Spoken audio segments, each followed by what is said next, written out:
Podcast Tricolor, falando de São Paulo Futebol Clube. Salve, galera. Tá chegando a hora da grande final, né? Sexta-feira. Eu, na verdade, desde segunda-feira, desde quando acabou o jogo contra o Avaí, aquela vitória por 4-0, aquele bom jogo que o São Paulo fez no Morumbi, eu já entrei na expectativa da final, né? Já tô nessa pilha, essa semana passou rápido pra caramba, né? E contagem regressiva, achei que até que a semana fosse demorar mais pra passar, acabou demorando um pouco mais essa tarde mesmo, de sexta-feira, pra passar. Né? E agora daqui a pouco, tentar dormir, que vai ser difícil dormir essa noite também.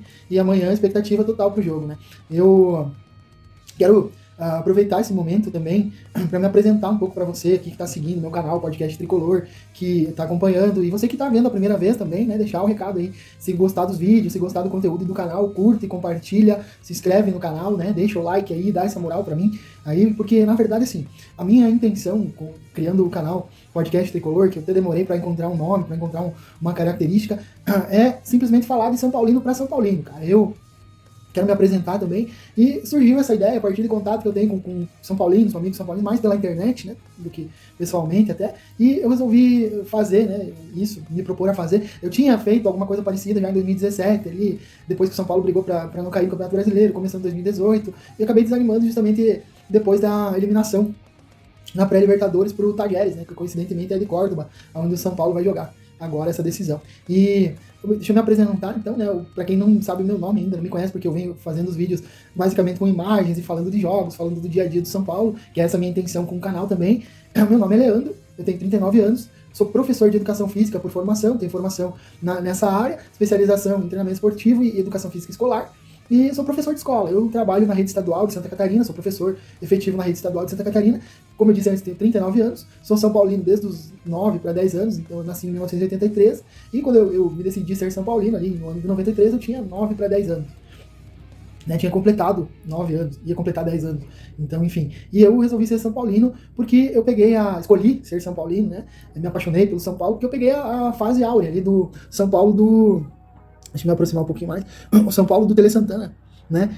E foi uma fase muito bonita do São Paulo Futebol Clube, para mim, o melhor São Paulo de todos os tempos, né? Eu respeito quem viveu os anos 60, quem viveu ali o período de seca, pré-Morumbi, da construção do Morumbi, e depois a conquista dos títulos, depois a inauguração do Morumbi, quem viveu os menudos, eu tenho uma ligação também com esse período de São Paulo ali, né? Porque quando eu comecei a entender um pouco melhor sobre futebol, um pouco mais, né? Foi quando eu vi os jogos do São Paulo do Tele Santana. Mas a minha primeira experiência com futebol foi na Copa de 1990, assistindo a seleção brasileira, que tinha jogadores, né, dupla de ataque da seleção, Miller e Careca, que jogavam no São Paulo. Eu, na época, nem sabia disso, nem tinha essa noção, mas me identificava com esses jogadores, gostava desses jogadores. E o Careca, inclusive, eu tive o prazer e a honra de conhecer ele pessoalmente, né? Eu tinha um sonho na infância, adolescência, de ser jogador profissional. Eu fiz teste, fui para a cidade de Campinas, fazer teste para jogar no time lá que o Careca era dono, na época era o Campinas Futebol Clube, em 1999, e tive o prazer de conhecer pessoalmente o Antônio Careca, um dos meus ídolos, o jogador São Paulino, camisa 9, goleador, né? E um dos jogos mais marcantes para mim do São Paulo é a final do Campeonato Brasileiro de 86, que foi em 87, contra o Guarani de Campinas, no Brinco de Ouro, onde o Careca faz aquele gol na prorrogação, empata o jogo, leva para os pênaltis e o São Paulo vence nos pênaltis e é bicampeão brasileiro. Então, mas a minha primeira experiência marcante como São Paulino mesmo foi vendo os jogos depois dos jogos da Libertadores, porque eu acabei não vendo os jogos da Libertadores 93, porque eu era criança, né, estudava de manhã e aí não ficava acordado à noite para assistir jogos, e tinha que acordar cedo no outro dia para ir estudar. Mas aí, como na minha turma, eu sou da cidade de Chapecó, né? Sou chapecoense, nasci e criado em Chapecó. Na minha turma de escola, grande parte da galerinha começou a ser São Paulino, e por causa do que via os jogos, e o assunto era os jogos do São Paulo, eu acabei começando a assistir, ficar acordado até mais tarde para assistir os jogos, enfim. Hoje, né, a gente vê um efeito contrário, né? Hoje, o time da moda é o Flamengo e o Palmeiras. Eu sou professor de escola, trabalho com a gurizada, vejo muito guri hoje aqui em Chapecó, inclusive, também, né? Torcendo para Flamengo, para Palmeiras, que é os efeitos cíclicos do futebol. Eu, graças a Deus, sou São Paulino, por causa que tive a honra de vivenciar a era Tele Santana, né? Que foi o período mais vitorioso da história do São Paulo, e que talvez eu vivo não vá ver outro ciclo tão vitorioso e outro time que jogava um futebol tão bem jogado quanto a esse, né?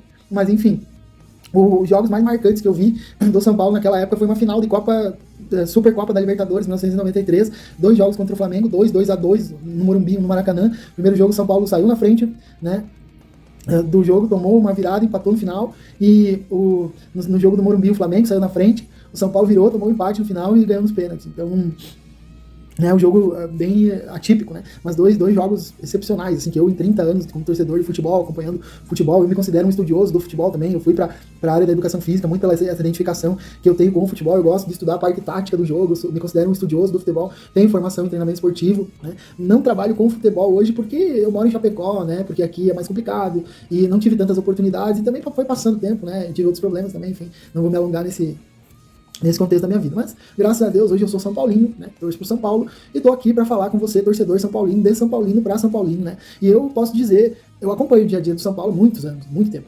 É claro que com o advento da internet, da informação rápida, o acesso fácil, é muito mais fácil acompanhar o dia a dia do São Paulo do que era, por exemplo, nos anos 90, no início dos anos 2000 ali, né? Ficar sabendo o que acontecia, tinha que assistir Globo Esporte, né? Tinha que assistir programa de esporte, né? Ou TV fechada, programa do Sport TV, para ficar sabendo alguma coisa. Hoje não, hoje você tem acesso praticamente direto ao clube, né? As informações, Instagram, Twitter, então muita ferramenta. Então quem quiser ter acesso ao São Paulo, mesmo que more na Groenlândia, vai ter acesso ao São Paulo. Então é só querer. Por isso que eu até classifico, né, o torcedor de duas formas. Eu classifico o torcedor como torcedor simpatizante, que é aquele torcedor que gosta do time, que torce por causa que o pai torce, que algum familiar torce, né? Ou que tem algum amigo que torce, simpatiza, gosta da camisa e tal. Mas é um cara que não acompanha o dia a dia, não sabe quando que joga, não sabe com quem joga e muitas vezes acaba sendo oportunista, né? E quando ganha, vamos festejar. Aí quando perde também, né, não vai mudar nada na minha vida mesmo. Então, né? Para que eu vou me envolver? Esse é o torcedor simpatizante. Eu me coloco na minha classificação no torcedor mesmo, que vive o dia a dia, que se importa, que sofre com o time, né? E para mim, para minha geração, que pegou, que foi um São Paulino, nasceu pro futebol vendo o São Paulo Tele Santana, e quando eu vejo também a reprise do jogo do Beco de Ouro do Campeonato Brasileiro de 86, eu tenho uma sensação que como se eu tivesse vivido aquilo, de alguma forma. É uma coisa bem estranha, mas eu sinto como se eu estivesse lá naquele jogo, no meio daquela torcida, e o momento ali se fortaleceu muito do São Paulo como clube da fé, como um time que a gente não pode desacreditar nunca, enquanto tiver tempo o São Paulo tá no jogo, né? E só que isso veio se perdendo também ao longo dos anos, essa mística, né, da história da moeda que caiu em pé, né, que falaram que o São Paulo só seria campeão paulista de 1943 se uma moeda caísse em pé, e acabou que o São Paulo foi campeão, calou a boca de todo mundo, a moeda caiu em pé, enfim, né. E a nossa mística, com torneios internacionais, né, que agora, 10 anos depois, eu particularmente sou um pouco supersticioso, acredito em coincidências, né, o São Paulo, o último título relevante do São Paulo, depois do ciclo vitorioso dos campeonatos brasileiros, do Campeonato Mundial 2005, né, ainda tá participando de todas as Libertadores daqueles anos, né, o São Paulo ganhou a Copa Sul-Americana em 2012, teve um jogo que não acabou, que parou no segundo tempo e toda aquela questão, e de lá pra cá o São Paulo ganhou mais nenhum título relevante, teve o Campeonato Paulista no ano passado, mas, em época de pandemia, sem torcida, e não tem relevância de um título que realmente traga de volta a autoestima do torcedor de São Paulo, ainda mais com tudo que a gente viveu de frustração nos últimos anos, brigando para não cair, Campeonato Brasileiro 2013, 2017, né, o ano passado, não brigamos para não cair exatamente, mas sempre lá embaixo, sem aspiração, né? E às vezes que chegar e ficar no quase, frustrar o torcedor, final do Campeonato Paulista perdida, tomar gol em acréscimo de jogo, então perder para time pequeno, uma lista gigante de frustrações aí que é torcedor mesmo, que sofre um pouquinho mais do que o simpatizante, que fica sem dormir quando o time perde, né? Que fica eufórico quando o time ganha, né? Como a gente tá agora, ou na expectativa de um jogo importante como a gente tá agora, sabe o que significa isso. Então, eu acho que chegou o momento, né, do São Paulo dar uma virada de chave. E eu venho falando que esse título da Copa Sul-Americana vai ser um divisor de águas pro São Paulo, e eu tenho certeza disso. Com certeza absoluta, que o São Paulo vai ser campeão primeiro, eu confio, quero passar essa confiança para você, torcedor, né, que me acompanha, e vou ficar muito frustrado se o São Paulo não ganhar. Com certeza vai ser mais uma frustração dura, assim como foi também recentemente ganhar a final do Campeonato Paulista de 3-1 no Morumbi, né, sendo muito superior ao adversário, mas tomar um golzinho no final que deixou uma pulga atrás da orelha e ir lá jogar o jogo e sofrer da forma que a gente sofreu e ter um dito choque de realidade, como aconteceu. Então, eu acredito que agora não vai acontecer. O time passou por isso, amadureceu. O Rogério Ceni é a melhor pessoa para estar lá como treinador. Ninguém melhor que ele hoje poderia fazer. Não vejo o nome de ninguém mais capaz do que ele para buscar esse título pelo São Paulo, uma pessoa, um ser humano que é ídolo do clube, que tem uma história de 25 anos como atleta, super vitorioso, recordes, colecionador de taças, né? E o São Paulo é o maior campeão internacional do futebol brasileiro, queiram ou não, aceitem ou não, antes, flamenguistas, corintianos, palmeirenses, né, que torcem contra... Aceitem, o São Paulo é o maior campeão internacional do futebol brasileiro, com 12 conquistas, bem distante do segundo, que se não me engano tem 9, e vai ficar mais distante ainda, porque vai ganhar a 13ª taça.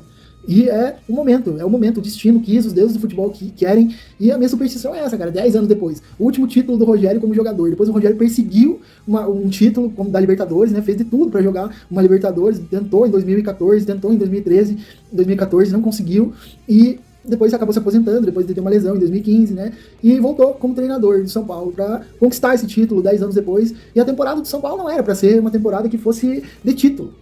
Né? O São Paulo ia brigar por uma vaga na Libertadores pelo Campeonato Brasileiro, mas as circunstâncias do momento levaram o São Paulo a chegar nessa final e vai ser o resgate da autoestima do torcedor são paulino esse título. Então a minha expectativa é total de campeão, né? O time está motivado, os jogadores vão dar vida, tenho certeza, né? Falando ali rapidamente sobre prévia de escalação, sobre provável escalação, na minha opinião o Rogério vai com o mesmo time que começou o jogo contra o Avaí, ele vai com o Rafinha, como nas análises que eu já fiz, pela questão tática da saída em linha de 3, né?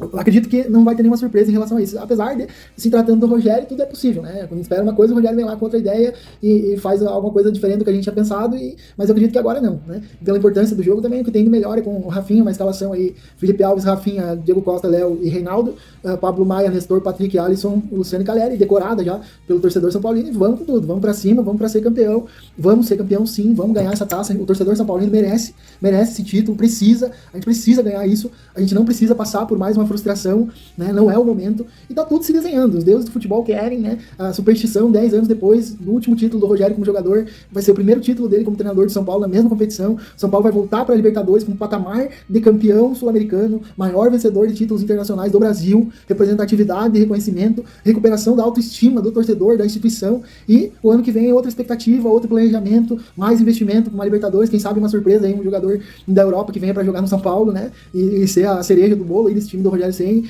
a continuidade do trabalho do Rogério Ceni, que ele mesmo condicionou a esse título, que é muito importante, e vamos com tudo, moçada, vamos com tudo, vamos ser campeão sim, vamos ser campeão, São Paulo campeão da Copa Sul-Americana, campeão, podem me cobrar, eu tinha me prometido para mim mesmo que eu não ia mais me iludir, me empolgar com São Paulo até que o árbitro apitasse o título do São Paulo campeão, mas agora com o Caleri, com o Luciano, com toda a identificação que esse time tem, com a gana que esses caras têm de ganhar esse jogo e, né, a oportunidade única que o São Paulo teve de ser campeão e poder fazer uma revanche na Recopa e contra o Flamengo, tirar aquele jogo da Copa do Brasil que tá engasgado, ficou engasgado para nós, em outra condição, né, com o São Paulo voltando a ser campeão, eles não vão perder essa oportunidade, o São Paulo vai ser campeão, pode acreditar em mim, torcedor, pode acreditar que o São Paulo vai ser campeão, nós vamos estar comemorando. Se você curtiu esse vídeo, essa análise, eu vou fazer mais vídeos aí falando um pouco mais da minha história com o São Paulino, falando de jogos marcantes para mim, né, vou fazer quadros aí no canal falando de jogos marcantes. E vamos que vamos.